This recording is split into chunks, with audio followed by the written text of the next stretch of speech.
Do you think that the PDP in Bayelsa State will survive this division, and even the one in Adamawa as well?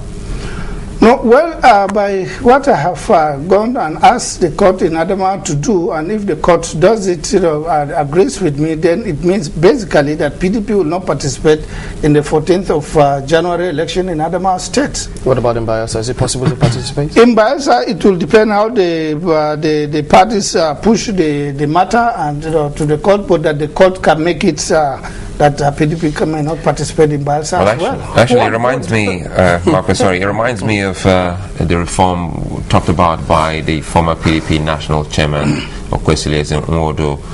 That particular reform he talked about, everyone thought by now all of this should have been a thing of the past in the People's Democratic Party. And you just attested that it's the biggest party, and it's a huge party that controls the country. So with all of these kind of politicking within the PDP, do you think that reform he talked about then, if you had a picture of what kind of reform I read his acceptance speech, very eloquent, very patriotic. I met him, I brought the Adama issue, I brought it, but somehow everybody, whoever goes there seems, my hands are tight. Does it look to you that the party is bigger than those who come in as chairman? No, it's the dysfunctional way, that the party operates, and in fact the polity itself operates. That is the cause of all these things. And it will. One thing I want to say is that Nigerians must not allow PDP to destroy the country. Then PDP members must not allow its leadership to destroy the PDP. If we can work on that premise, can the party go against some of these rules, traditions, regulations, and even some kind of norms? Can it destroy the country? Obviously, how if it's the ruling party, every single thing the leadership does have adverse effect or better effect, on the country, on the leadership, on the followership. So the action of a government is very critical, in building or destroying a nation. The talk of internal democracy, would you have subscribed to maybe the incumbent in Bayelsa State, just as it was in Adamawa State, to be given a level playing field, everyone go into that particular primary, into that process, and let the best man come out? Well, from what happened in Adamawa and Bayelsa, it shows that not only there is no level playing ground, but that actually there are no even clear rules. Are they going for incumbents? Had PDP made up its mind to go for incumbents? Yes. Then why is Bayelsa out? If PDP has not made up its mind to go for incumbents, they claim it in one quarter and then change it in another quarter. Therefore, there's no level playing ground. I've been fighting for level playing ground in Adamawa. Look at, for my example, in my state, the state is the only state where the governor and the party chairman come virtually from the same compound. For how many years? Since 2006 to 5 years. No elections, no nothing. We complain. They will say in fact, they don't even listen. Well, the elections, just a moment, we'll leave Bayelsa before you go quickly. Yeah. The elections in Adamawa is next year.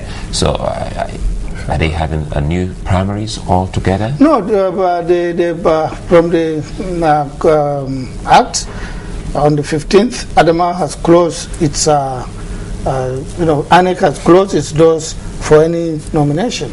And in Bayelsa, it will take until, I think, 11 of December before they close any submission and what do they call the other one? Substitution. Mm-hmm. So that means in Adamawa everything is over. I will not participate in the election.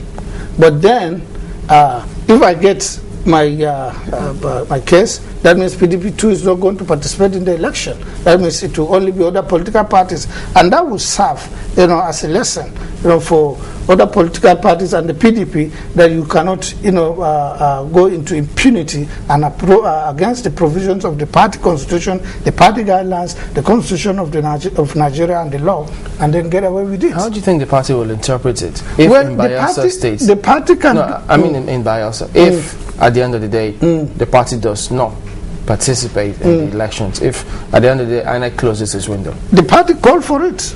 It's as simple as that. The party should have allowed a level playing ground. The party did not. And to an incumbent, it's very ridiculous.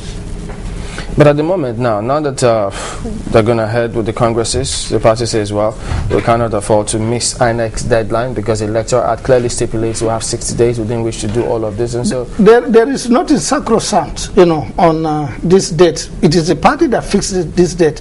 The party has until 11th of December to wait for this court order, for these court processes, and then fix a new date. There is absolutely nothing sacrosanct about it. It is a party's own.